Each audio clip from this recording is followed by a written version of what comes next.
Hey everybody, it's me, Robert, and it's time for another Redneck review. Alright, today we're going to be going over Nova, number 3.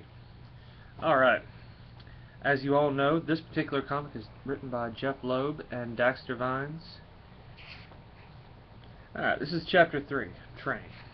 Alright, when we last left Nova off in our review here, he was headed towards space, and he landed on the moon, where he ran into the all-knowing, all-powerful Watcher.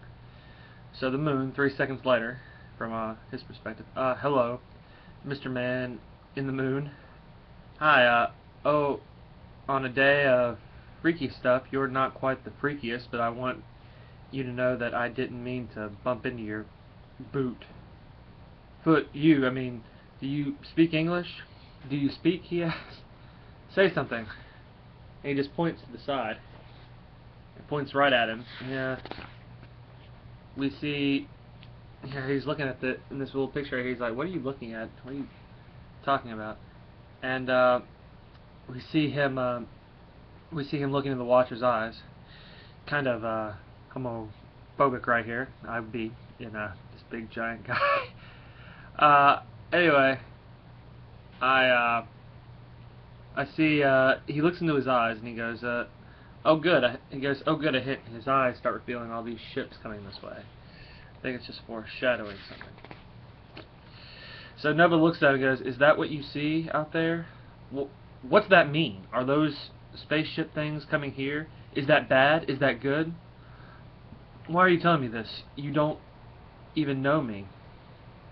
I'm guessing that is bad. Which probably says a lot more about me than I want to think about right now. I don't know who or what you are, like alien or a god. Are you a god? Whatever, but I guess all you can do is point. So okay, point the pointer of the moon. I'm gonna go.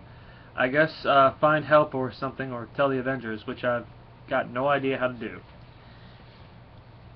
So he scammers off. And he goes, I'm Sam, by the way, Sam Alexander.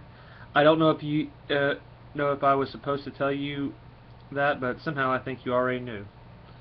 We see the Watcher sort of, just sort of smiling at the end. I was like, oh, that's pretty cool. Pretty cool. And he's headed back to Earth, like, first time for re-entry, so it's probably going to be good. He goes, what a weird day, night, life. Now fire.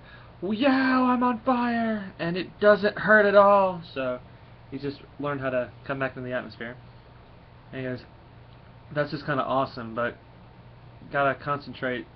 Don't want to crash into my house. And he learned how to, like I said in the first issue, he just got his powers in the second issue. So he's learning, and it's this great little moment for him. He goes, yeah, he says, I just want to go, and he goes, Sam Alejandro, are you? Don't have it das. Says, oh, Mom, enough. Por favor. I understand some or none of that, but I get you're mad. I was out in the garage looking through Dad's stuff. I thought I might find something that would help us find him, like where he went. I must have fallen asleep. And he tells him, I know. The mother comes in there and just lectures him, says, where have you been, I can't believe you snuck out of the house and stuff like that. And he's like, no, I'm sorry, I just, I was looking through the stuff. And she's like, I know what you're doing, basically. Is there something you're not telling me, he asks. Is there something you're not telling me, his mother asks. Is there something you want to tell me? You can. Your dad always did. And she basically knows that he was a Nova. Alright, well, he puts it back on the shelf. He's thinking, this is a great time, but I need to get on with my life here. He goes, Dad, can you come out and talk to me? Or is this as dumb as it sounded? He still thinks like his dad can communicate with him through the helmet. He goes, I don't know. Who am I supposed to talk to about this stuff? Did you tell her? Does Mom know? Does she know that all those stories you've been telling me since I was little kid might be true? Not much. He turns around these two shadowy figures, a little short one and a beautiful one in a tart with a sword come up to him. Right here. It's really dark, so I don't think you can see that.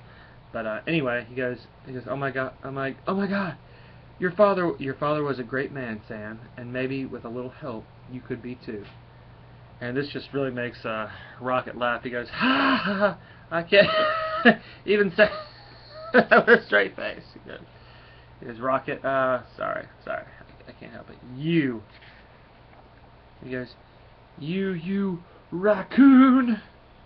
And Rocket, don't call him a raccoon. He hates that. He goes, you've got your dad's guts. I'll give you that. What the heck do you know about my dad? I know I'm the reason he's not here anymore, and why I'm stuck talking to you. He goes, what? So whatever happened, Rocket was a part of it. And he tells him, where is he? Where is my dad? And how do you get his helmet? He gave me it to give to you. Said it had instructions for you, and only you. Did it? I guess. You guess. Gamora and me didn't come halfway across the universe to waste our time. There's about 3 billion people depending on you. Not that that's any pressure or anything. I didn't ask for this. Up until, it's that famous hero line where, I didn't ask for this. I actually like going back to this sort of story because the art is just very fluid and stuff like that. I think it's so great. But, it has these classic hero moments in it, too. I didn't ask for this up until I met you, a talking raccoon and a green lady. I thought my dad was nuts. Look, I might live in a tiny town, but I've heard of Nova. There's another one here on this planet. He was, like, famous, a young Avenger or something. Go get him. You're referring to Richard Rider, and your behavior is an insult to his sacrifice. Sacrifice? Then he's along with the rest of the Nova Corps. Like it or not, you're our last best hope. So suit up. Suit up. For what? We are going to train you. And it's not like any of us get a choice. So Nova, Sam Alexander, the new Nova, is going to be taught by 2 of the Guardians of the Galaxy to train to use his powers. So we see how well that goes. He's learned how to fly, dodge bullets, stuff like that. And he has the ability. He goes, new lesson. Nobody shoots at me. Garrett. And he basically uses his abilities to mess with both of them. He's a Nova. He's like the GL of this universe. He's pretty cool. He goes, I'm not going to kill anybody. In a war, the choice is not yours, Gamora says. Then I don't want to play anymore. I'm supposed to be in school. School, you fail, and there's no Earth. He goes, the helmet will protect you, allow you to fly in space and breathe out there. But you are by no means invulnerable. Well, couldn't you just text all this stuff to me? Worst day ever, he says.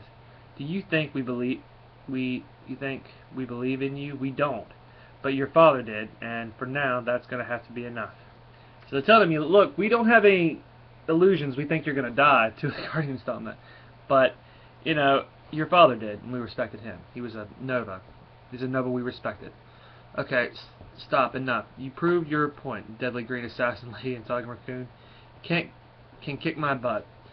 The Chitauri will not be as forgiving. Your death will be swift and painful. The Chitauri what?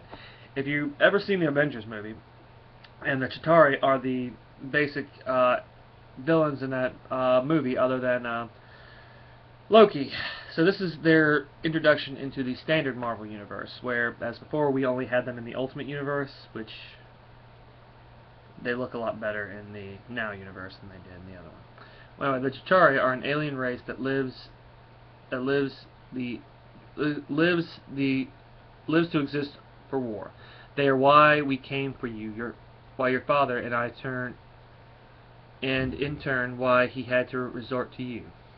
They have gained control of something called the Ultimate Nullifier. It's this weapon that can nullify anything, any special power or anything. He goes, so why am I being sent there? Because, believe it or not, whenever there's a hostile takeover in outer space, Kree, Skrull, Shi'ar, Budon, Galactus, even Thanos himself. Somebody from Earth shows up and spoils it. So, in this universe, in the Marvel universe right now, we have established ourselves as the Mr. Fix-Its of the universe, which I like. I think that's cool for a superhero universe where humans are really important. Anyway, he goes, wait, Armada? He goes, like a whole big fleet of ships that look like whales, only totally bad. Well, he's figuring out how he's going to be a hero, and he's being sent off into space to go fight these things. So he has like 5 minutes of training, and they send him off to go fight a entire intergalactic war. And we see the Chitauri, the Leviathans, like we saw in the movie. You really can't see that because it's so dark, but it's so beautifully drawn. Orc guys, I'm all the way near Jupiter. He starts to call back to him and says, I'm all the way out here near Jupiter, I think, and it's bad, like really bad. He goes, all of a sudden on one of the ships they go, fire. And one of the Chitauri ships opens fire on the new Nova. And that's where it ends this for us. Well guys, that's it for your Redneck review of Nova, number 3. Really, I liked this comic. It was, to me, all in all, a great bit of success. The only thing I can take off for the story or anything is it had a couple advertisements for stuff, and as you know, we take a point off for that. So, for the actual scoring, I'm going to give it a 5 on the story, a 4.75 on the art. So, now that's your Redneck review. If you don't like my score, feel free. This is just my opinion. If I, say something you don't like on here, please leave comments below. Help me be a better reviewer for you. Alright guys, that's your Redneck review. Thank you so much, and God bless you all.